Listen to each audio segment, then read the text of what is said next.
Yeah, I mean, I think for us, it starts at practice. We got to be extremely concentration levels got to be extremely high. We got to practice hard, like we have the last month.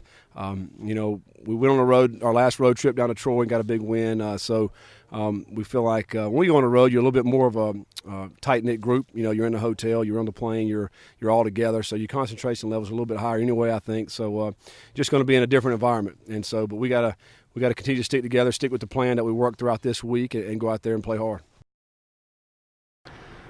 South Alabama. This is a good football team. They're good on defense.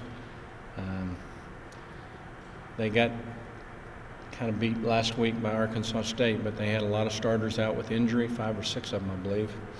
Of course, as fate has it, they appear to all be healthy and ready to play this week. And that's the way it kind of seems to be for us. They're good on defense. They're one of the best in the league. They got talent on offense. The quarterback, Bridge, is very talented. Good offensive line, big play receiver to solid at running back. This is a good football team. They deserve to be where they are, and Joey's done a magnificent job there at South Alabama building that program, so he deserves a lot of credit. I've known Coach Jones since I was at Alabama, so for almost 15 years, and he's a good football coach. This is going to be a really exciting ball game between Georgia Southern and Navy. Navy's a ball control, triple option team, although they do it a little differently than how we do it.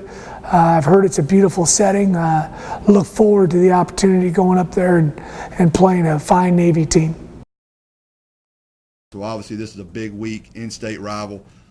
They're a very good football team. Defensively, we've talked about, or some of our guys have already talked about, they are very multiple. They start with a 3-3 stack, 5 DBs, but this is the same defense for 4 years, and for 4 years they've been one of the better, if not the best defense year in and year out in the Sun Belt Conference. So it's going to be a great challenge.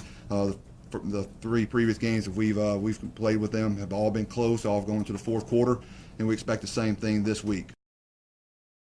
We recruited specifically a lot of those guys because they were from winning football programs in high school, and they know how to win and all those type of things. So I think the big thing with them is they have to keep that mentality and not buy into the old New Mexico State way. That's what I really try to keep my finger on the pulse of that right now with those guys. I think they could be a lot better right now than what they are, as far as that goes. I want to see them start to speak up. I know they're freshmen and they're first-time players, and sometimes they don't feel like it's their place to speak up. Well, I think it is their place to speak up and start putting their mentality and their stamp on this football program on and off the field. I think the hardest thing about that, and someone asked me this question earlier, is it better to lose by a margin or better to lose kind of in the last seconds of the ball game like we have basically the last 3. And the last second ones, I've said multiple times, I'm not a very good loser, but those ones just kind of rip at you. They rip at you emotionally. And this last week against Appalachian State, it kind of ripped at us emotionally. I think very, very similar, quite honestly, to the 2 previous games.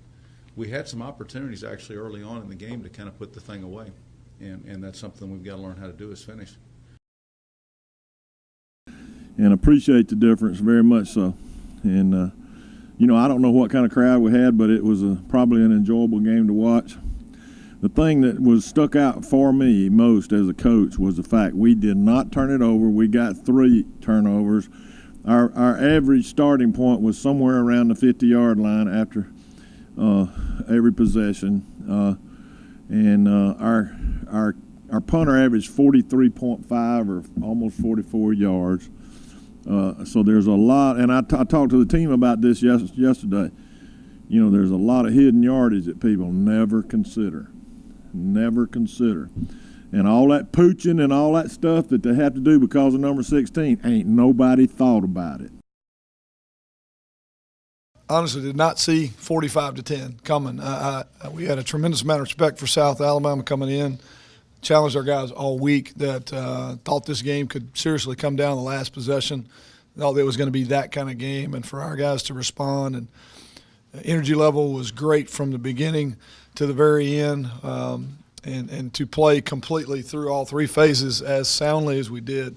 Just you got to just kind of hats off to the guys on how they prepared. Thought we had a good week, but just felt really comfortable that this was going to be, a slugfest to the end, and for our guys to play that well and do that good a job on third down and really stretch this thing out and never let it be in question was a surprise, and excited and proud of them on how they're handling things.